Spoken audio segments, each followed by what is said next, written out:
আসসালামু আলাইকুম। সবাই কেমন আছেন? আশা করি সবাই অনেক অনেক ভালো আছেন। আজকে অসাধারণ একটি রেসিপি শেয়ার করব। আশা করি আপনাদের কাছে প্রচুর ভালো লাগবে। আর আজকে আমি গরুর মাংস রান্না করব, তো একটু অন্যভাবে ভুনা করব আজকে রান্না। তো কিভাবে করতেছি অবশ্যই দেখবেন প্রথম থেকে শেষ পর্যন্ত। আমি এখানে টমেটো, পেঁয়াজ কুচি এগুলো দিয়ে প্যানে তেল দিয়েছি পরিমাণ মতো। এরপরে মাংসগুলো দিয়ে একটু কষিয়ে নিচ্ছি। আমি কিন্তু মশলা এখানে অ্যাড করিনি, মশলা একটু পরে অ্যাড করব। তো সবগুলো মাংস সব দিয়ে আমি সুন্দর মতো একটু কষিয়ে নিয়েছি। যখন তেলটা বের হয়ে আসবে তখন অন্যান্য যে মশলাগুলো সেগুলো অ্যাড করে দেব। তো প্রায় কষানো কিন্তু হয়ে গেছে। আমি প্রথমত মাংসগুলো এভাবেই সবসময়ের জন্য একটু রান্না করার চেষ্টা করি। আর এই খাবারটা খেতে প্রচুর সুস্বাদু হয় এবং অনেক মজা হয়, আর তাড়াতাড়ি কিন্তু সেদ্ধ হয়ে যায়। প্রথমত আমি এভাবে যদি পেঁয়াজ এবং টমেটোর সাথে সুন্দরভাবে কষিয়ে নেওয়া যায়, খাবারটা খেতে আরও বেশি ভালো লাগে এবং টেস্ট লাগে। অন্যান্য যে মশলাগুলো সেগুলো কিন্তু এখানে অ্যাড করে দিয়েছি। এখন একটু আবারও সুন্দরভাবে কষিয়ে নিচ্ছি। তবে এই মাংসটা কিন্তু নতুন আলু দিয়ে রান্না করা হবে এবং খেতে কিন্তু অনেক টেস্টি হয়। তো যাই হোক, শীতের মধ্যে আলুগুলো আমি ফুল আস্তে আস্তে করে দিচ্ছি, কেটে না। আস্তে আস্তে দিয়ে এভাবে মাংস রান্না করলে কিন্তু বেশি ভালো লাগে, খেতেও ভালো লাগে।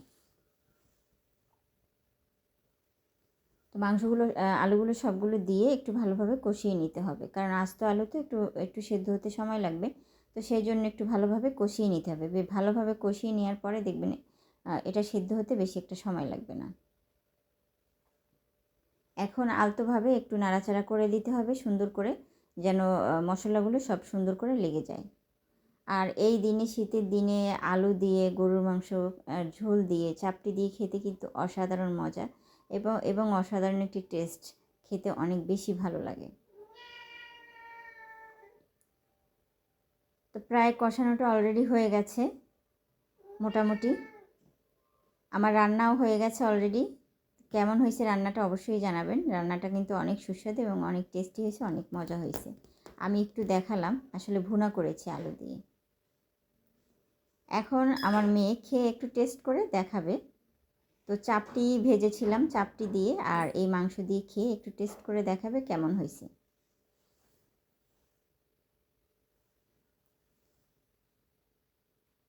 চাপটি এই শীতের দিনে চাপটি এবং ঝোল, গরুর মাংসের ঝোল হোক আর চিংড়ি মাছের ঝোল হোক, হাঁসের মাংসের ঝোল হোক, কিন্তু খেতে কিন্তু অনেক মজা লাগে আর অনেক টেস্টি হয়, আর খেতেও চায় সবাই, অনেক ভালো লাগে। বাসার মানুষ তো প্রচুর খেতে চায়।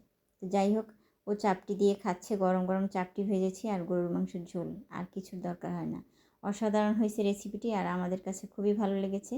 কেমন লাগছে আপনাদের কাছে অবশ্যই একটা লাইক বা একটা কমেন্ট করে বা একটা শেয়ার করে দিবেন আর জানাবেন অবশ্যই। তো আল্লাহ হাফেজ সবাইকে।